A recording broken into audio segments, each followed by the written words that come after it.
Dangote weefuge Mukama yeebazibwe sanyusa okubalaba sirina bwe nsobola beebaza bannaabe waliwo be natunuuliranga amasimu gaabwe nengamba oba mbatandike ntya naye Mukama nannyamba nempitawo ne mukkiriza mwebale nnyo mwebalire ddala mubadde n'emirimu mingi kuba ebadde Friday naye mulese emirimu gyo mulina badde nsaba Uncle Hannington and Uncle Farouk mujjako wano katono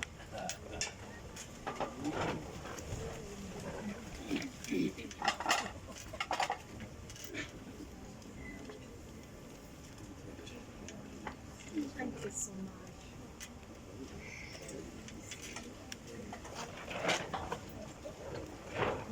Nsonyi obasitola bitiibwa byammwe naye mbadde sisobola kwogera kintu kyonna nga temuliwa birthday no just tebadde birthday yokka tubaddemu n'ebintu bibiri kisooka omwaka guno gwali gutandika Saamu yafuna obuzibu obw'amaanyi nnyo obwaleetera abamu okufuna essuubi nti maybe tugenda mufiirwa abaali mu ddwaliro abaatuukayo nga ttiimu bazunzi bo baatuuka n'ekiseera nga tebava mu ddwaliro basiiba beekutte akajjegere basaba bakaaba nga bamanyi nti Uncle Saamu agenze ne Mukama n'awulira okusaba kwaffe n'amuwa chansi ey'okubiri ne tusobola okubeera naye olunaku olwaleero njagala kusookera ddala kwebaza Uncle Farouk Hannington bangi ttiimu bazunzi okuva mu Ebons mbadde nze n'akatabo kange ke nawandiikangamu mu ddwaliro nga memory book eri mu mmotoka njerabidde ndina buli linnya lya buli muntu yenna ayalemu okwebaka nga Saamu ali mu ddwaliro nzijukira waliwo olunaku lumu maaka ajjukira bulungi Uncle Farouk yajja early in the morning muyita my in-law because mbalaba nga balamu bange kuba ekibaawe ewaka be basooka genda kulaba no bwe ziba 12 ez'okumakya nga Uncle Farouk emmotoka yagiresedde e Rubaga lumu yakeera oba yakeera ssaawa meka kubanga asula wala nnyo eno memory era tegenda ava mu mutwe gwange Uncle Farouk yakeera by ssaawa emu net yali mu ddwaliro ng'atuleetedde emmere breakfast naye bwe yayingira mu ward n'atugamba mbadde ndeese emmere ne flasika y'obugi naye flasika y'obugi eyo eyatise mbadde nzigulawo olugi neeyatika the same day nali ngenda kusaba nkutte perfume nga ndi mukwe sprayinga naye neeva mu ngalo neegwa neeyatika 2 pieces the same day nali nkutte essimu nga ndina gwenkubira naye neegwa wansi that day maako oyo yaliwo nawulira nga ntidde ng'omuntu yenna jjukira ng'ono abulayo one day bamukkiriza wansi mu theatre kintu ekyasooka okunzijira nti bino byonna ebituuseyo mu lunaku lumu kuba batugamba ebintu bwe bigwa ennyo ne byatika ennyo wabeerawo ssenyi etali ntuufu olunaku olwo natya naye Uncle Farouk Uncle Hannington bajja ku makya ne bajja emisana ne bajja olweggulo nga baŋŋamba ekintu kimu Saamu agenda kuba bulungi bale mwagala Saamu agadde okusukka nziŋŋamba okusukka ne baganda be bennyini baazaalibwa nabo mwebale mwagala mu bulungi n'omububi era no bwe tubadde tutegeka ka surprise kano bwe nabatuukirira baŋŋamba ekyo tetulina nakusibamu era support embadde emabega sibaddeyo nzekka wabula Uncle Farouk Uncle Hannington abadde emabega wange mwebale nnyo mwebalire ddala sirina kyensobola bbawa naye Katonda abaddize kisinga obukulu mwebale nnyo kyekyo kyembadde ngenda obbagamba kati nzirayo munzikirize neebaza abantu abalala be sitagenda kukkiriza kulekayo Mwami Kaddu njagala osituke ku bigere byo Mwami Kaddu sirina bigambo bituufu bye nsobola kugamba naye kituufu osula ku mutima gw'omusajja ono n'obwaba yasuze ng'alina ebizibu akwata essimu wakire nakukubira n'afuna kasimayo. Oli omu ku basajja bano ababiri oli wakusatu to make this man happy every day. Thank you so much. Nebaza banaye timu bazunzi Dangote situka.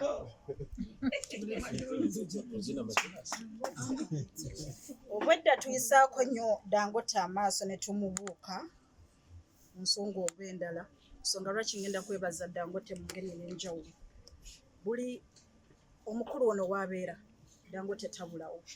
Abantu bayinza okwebuuza Dangote wa myaka gya njawulo n'omwami ono wa myaka gya njawulo. Naye ebiseera ebisinga Dangote ono yazuula ekintu kimu nti mukama wange yeetaaga omuntu nga nze. Because njikira n'omu yaŋŋamba tuze tufiirwa abantu abamanyi nga bafiira mu binaabiro bafe engeri etategerekeka. Tetusobola kuwa ankosa mu gaapu kubeera yekka. Sijja kwerabira recently her first born Miriam okuva mu America yali mu ggwanga recently. Twagenda somewhere twali somewhere nga Dangote atamidde nga ndadda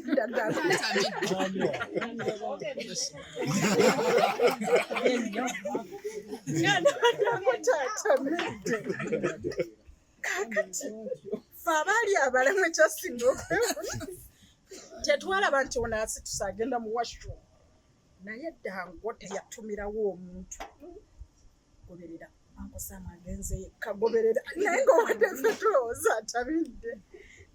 Dangote, thank you so much for that love. We really appreciate it.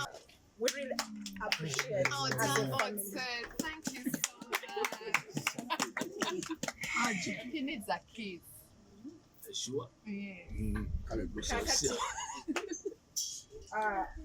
Abantu abalala bagenda okwebaza family ya Sam okusingira ddala abaana be abakiikiriddwa Maka Bagenda. Mwebale kunjagala. Munjagadde ebyaleero n'ebyenkya. Nze sitoma bwe mbeera nabo tosobola kumanya nti ndina kaŋŋambe baana bange. Era oyinza otusanga n'otwita oba maybe alina brother we oba alina basisita be. Sijjula siyina kye nsobola kwogera. Bano abaana banjagadde. N'abatanda bangako bali mu America naye olaba nti tebasobola kumala nnaku bbiri nga tebakubye babuuza mami Penny aliwo. Nga tebandabangako. So, Maka mwebale kunjagala. Mwebale nzanyi. Mwandibadde mu nnyuma. Mwandibadde mukola buli kimu. Naye munjagadde ne munsembeza. Mumbeera abangu. Mwebale. Sina kyensobola bbawa. Nzirayo owasenga ababuulidde nsanga ye mukyalo ono omulungi omuhumakati ewaffe tubayita bahumakati ewaffe Toro Nana omukyalo ono entandikwa yange ne Sam Bagenda atandika ku mukyalo ono.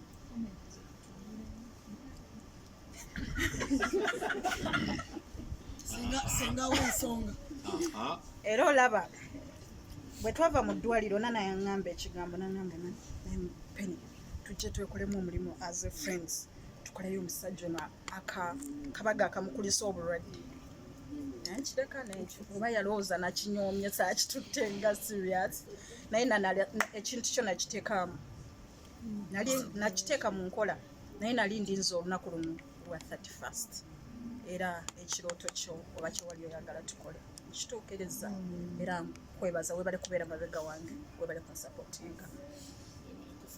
Ogwo omutima beera nagwo paka ogwagaliza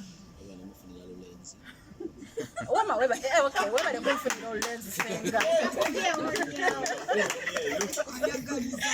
kakati omuntu asemberayo ddala bwe ngenda okwebaza naye nga sinnamwebaza bannaaye.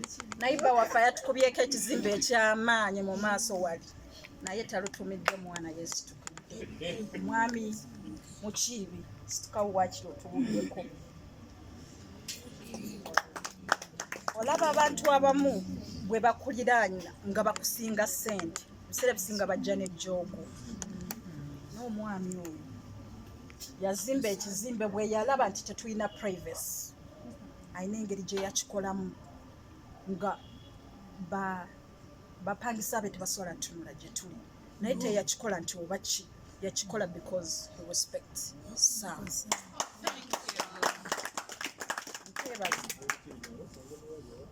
Era kapate kano nako abakayinamu awo kabaddemu n'omukono weebale nnyo mami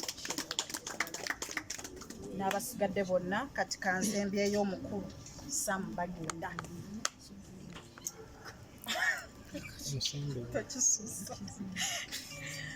Ono nava mu kumuyita my hubby is my stress killer.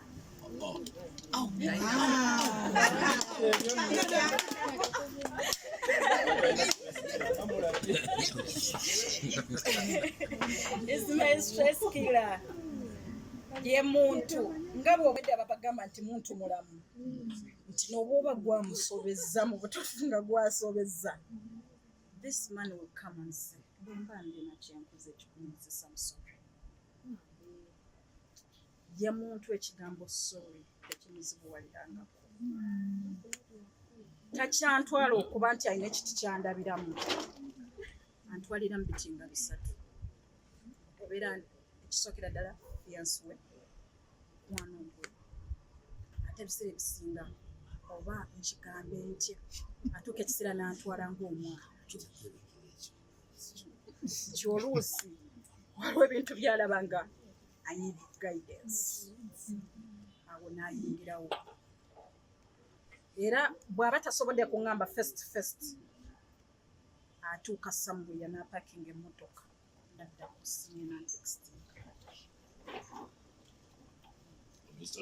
takoma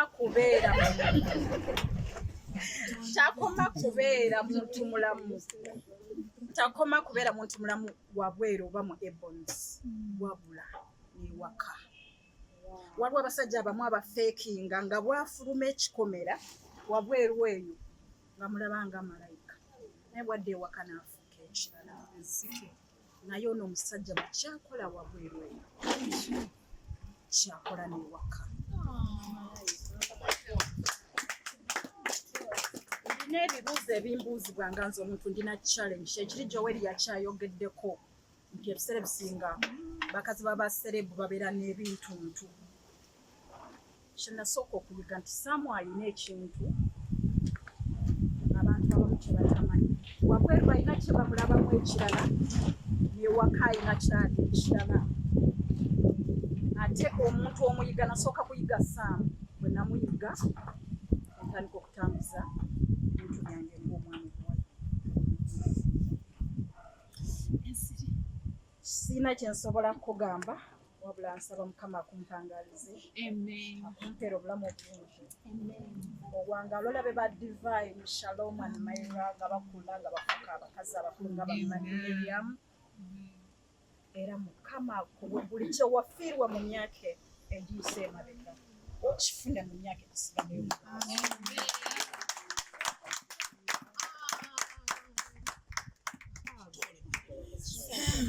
Bwe nabadde ntambula ku sayidi ya family yange saavuddeyo nzekka n'abantu abantambuliddeko abambejja kuva etoolo Saba, Shiba, Lydia, who watched us to say hello. Just in one word.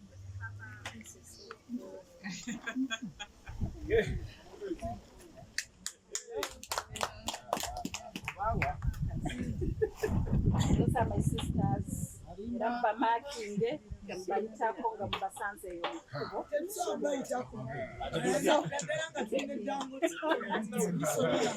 Mbeja, webale mama, oyo mukazi twamutumba senga w'omwalo. Mukyalo oyo. Ebirala katubyerekerese ng'omuntu. Naye nobwe guba ssaawa 8 n'omukubira essimu bambi agikwata. Agi webale kubeera mukwano mulungi era nga mwe mulina ttiimu bazunzi ebons naye ffe tulina tiimu bazunzi famire ya mwami baida wa musituke tandikira ddala ku lumuli mukyala musituke just say hey abazunzi yasibye one the whole day without any cost